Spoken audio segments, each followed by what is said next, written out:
Сәлеметсіздер ме балалар, бізде бүгін 110-шы сабақ. Ұшқыш болар баламын, келер шақ. Алдымен балалар, біздің арнамызға тіркеліп, лайк және қоңырау басуды ұмытпаңыздар. Бүгінгі сабақта тыңдаған мәтіннің негізгі тұстарын белгілеп, сол бойынша мазмұнын айтамын. Етістіктің қай шақта тұрғанын ажыратамын. 27-ші жаттығу, өлеңді тыңда. Ұшып келем көгімде, ұшып келем мөлдір аспан төрінде. Көкте жүріп қызығамын жердегі, сонау өзім ұшқан өңірге. Анау менің асу белдерім, асқаралы тауларым мен көлдерім. Туған жерден қанша биік ұшсам да, көз алдымда тұрады ылғи, ол менің, дейді Сағи Жиенбаев. Енді тапсырмаларға назар аударамыз. Тыңдаған мәтіннің негізгі тұстарын белгілеп ал, соның негізінде мәтіннің мазмұнын айт дейді. Балалар, біздер негізгі тұстары дегенде тірек сөздерді белгілеп алдық. Мысалы, аспан, ұшып келемін, көкте, қызығу, асу белдерім, асқар тауларым, көлдерім, туған жер, көз алдымда дедік. Және сол бойынша қысқаша мазмұн жаздық. Ал сіздер біз жазған тірек сөздер бойынша өздеріңіз мазмұн жазсаңыздар болады. Келесі 28-ші жаттығу, мақал-мәтелдерді жатқа жаз дейді. Балалар, мақал-мәтелдерді жаттап аламыз, содан соң дәптерімізге әдемілеп жазамыз. Ақыл көпке жеткізер, өнер көкке жеткізер. Азаматпен дос бол, қадіріңді біледі дейді. Келер шақ етістіктерін тап, оларға сұрақ қойып, өзара салыстыр дейді.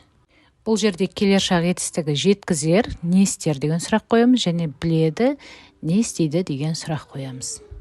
Бұл жерде енді айырмашылық етістіктердің жасалуында, бірақ мағынасы екеуі де келер шақты білдіріп тұр.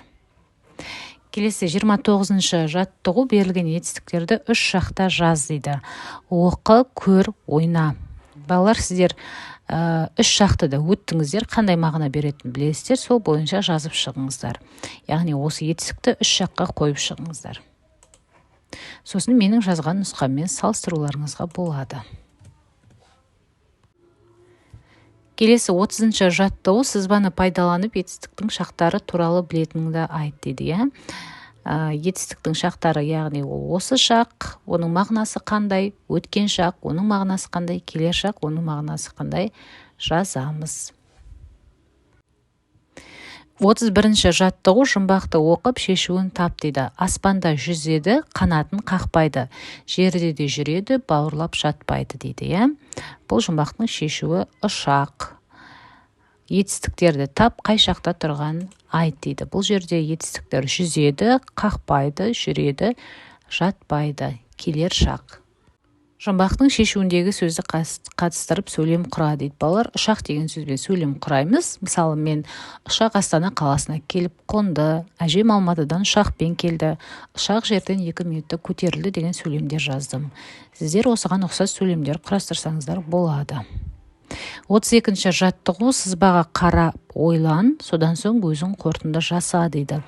Міне балалар, қараңыздар, бізге сызбада етістіктер берілген, өз, көр, ойла, қуан. Олар ешқандай да шақта тұрған жоқ, түбір етістіктер. Және мен, сен, біз деген есімдіктер беріпті.